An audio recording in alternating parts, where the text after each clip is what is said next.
हे साईनाथ, अपने चरणों में रहने की इजाज़त दे दो। हर पल तुझे ही याद करूं, एक इनायत दे दो। उठ जाए मुझ पर भी एक नज़र ऐ मेरे मालिक, उठ जाए मुझ पर भी एक नज़र ऐ मेरे मालिक।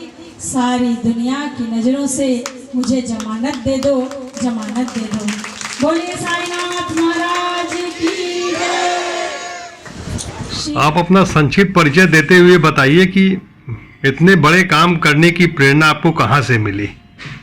जी, मेरा नाम सरोज तिवारी है और मैं पेशे से एक शिक्षिका हूँ, गृहिणी हूँ और भजनों की ओर हमारी रुचि है। भजन लिखती हूँ, गाती हूँ और प्रेरणा की जहाँ तक बात है तो घर में माता जी गाती थी, जी जी। भजनों को गाती थी, लोक गायन में भी उनकी अभिरुचि थी क्योंकि बनारस के क्षेत्रीय ग्रामीण से थी, वो ग्रामीण थी।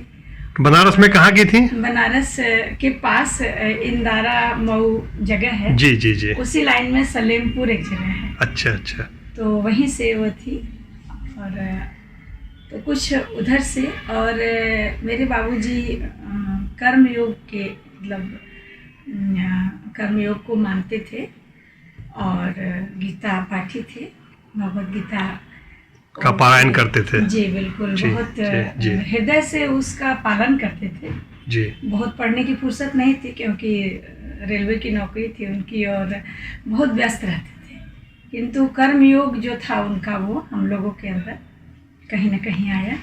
और लिखने, पढ़ने, व्याख्यान, किसी चीज़ को बहुत सुंदर से उसका विश्लेषण करना, ये बाबूजी के अंदर था, जो कहीं ना कहीं थोड़ा बहुत हम लोगों को भी मिला। और जब बाबा की भक्ति में हम आए। बाबा की भक्ति में कैसे आई? साईं बाबा से कैसे जुड़ी आप? ये भी क्योंकि परंपरा तो आपकी दूसरी रही है। जी जी, वो सनातन परंपरा हम जहाँ तक समझ रहे हैं। जी बिल्कुल जी। तो ये असल में घर में कुछ ऐसी विवाह के बाद में, विवाह के भी बाद क्या, उसके भी बहुत दिनों के बाद मेरा विवाह 1990 में हुआ था जी। मेरे पति श्री शशिभूषण तिवारी जी हैं और हम दोनों पति पत्नी 10 वर्ष विवाह के बाद में फिर पटना में मेरा आना हुआ, नौकरी चाकरी हुई। तो 2004 में मेरे सास ससुर दोनों जन का साथ साथ देहावसान हो गया। अच्छा जी। हाँ, कुछ ऐसा हुआ। पहले बाबूजी गुजर गए और फिर माता जी उस सदमा को सह नहीं पाई और वो भी 15 दिनों के भीतर चल बसी। तो इनके एक सीनियर एडवोकेट हुआ करते थे राणा प्रताप सिंह आपके हाई कोर्ट में जी। तो वो इनको, मेरे पति को प्रेरणा दिए कि क्यों तुम आजकल बहुत उदास रहते हो। तो इन्होंने बताया कि इस तरह की बात है। तो उन्हीं के द्वारा हम लोगों को बाबा के यहाँ पहली बार शिरडी, महाराष्ट्र के अहमदनगर जिले में पड़ता है, वहाँ जाने की प्रेरणा उन्होंने दी कि एक बार जाओ वहाँ, तुमको बहुत अच्छा लगेगा। इन्होंने आके हमसे कहा और हम लोग आनंद फानन में, दिसंबर का महीना था जी, हम लोग 24 दिसंबर को शिरडी पहुँचे थे।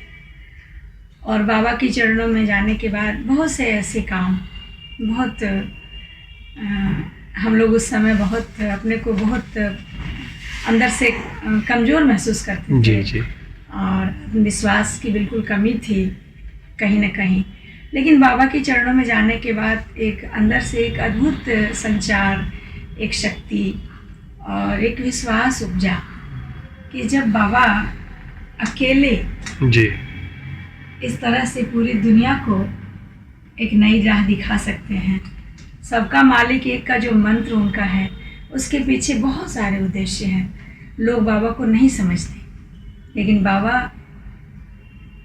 प्रतिदिन 24 घंटे विष्णु सहस्त्र नाम का जाप करते थे, जबकि सनातनी कहते हैं कि वो ऐसे नहीं, ऐसा नहीं। बिल्कुल। बाबा के बारे में बहुत सारी बातें होती हैं, लेकिन हम हर जगह विवाद तो नहीं कर सकते। हमने बाबा को बहुत नज़दीक से महसूस, हम दोनों पति पत्नी ने महसूस किया और कहीं ना कहीं लिखने की और विद्वानों को पढ़ने की। इतना बड़ा जो ग्रंथ आपने लिखा, जी इसकी शुरुआत कैसे हुई, कब हुई? हाँ, पदों को लिखना, कविताएं मैं लिखा करती थी बचपन से ही थोड़ी बहुत, और गीतों का भी था कि मन में गायन हो। लेकिन जब बाबा के पास मैं गई तो वहाँ मैंने देखा कि हिंदी में कोई भी ऐसी पुस्तक खास हिंदी साहित्य जानकार के द्वारा नहीं रची गई है जी।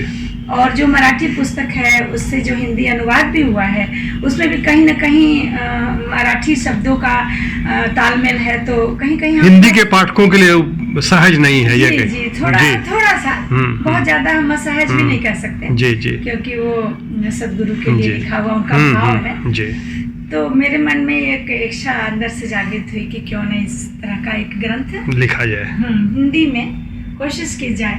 और क्योंकि गोस्वामी तुलसीदास जी के द्वारा रचित रामचरितमानस क्षेत्रीय भाषा में सबसे प्रसिद्ध और सबसे सुंदर कृति है जी, जो भगवान के चरित्र का वर्णन करती है। हम लोग बचपन से पढ़ते आए हैं, सुनते आए हैं अपने बड़ों से, तो मेरे मन में ये इच्छा जगी कि क्यों ना उस तर्ज पर लिखा जाए जी। और मैंने बहुत कोशिश की, कई बार लिखे, कई बार कटा, और करीब मैं इसको 2000 ये 500-700 पेज की जो सामग्री है जो आपने लिखा है, तो कितना समय लगा इसको लिखने में? इसे मैं 2016 से लिख रही हूँ, 5-6 साल लग गए जी जी, क्योंकि नौकरी भी करती हूँ और गृह भार भी है, भजन कीर्तन भी थोड़ा होता है बीच बीच में, प्रभु की कृपा है, तो इसलिए थोड़ा समय मुझे लगा। बाबा के नाम पे समर्पित अर्पित कर दीजिए कोई भी भजन। जी जरूर जरूर। शिरडी वाले बाबा सबकी हरत है पीर, शिरडी वाले बाबा सबकी हरत है पीर, हरत है पीर जी, हरत है पीर, हरत है पीर जी, हरत है पीर, शिरडी वाले बाबा सबकी हरत है पीर।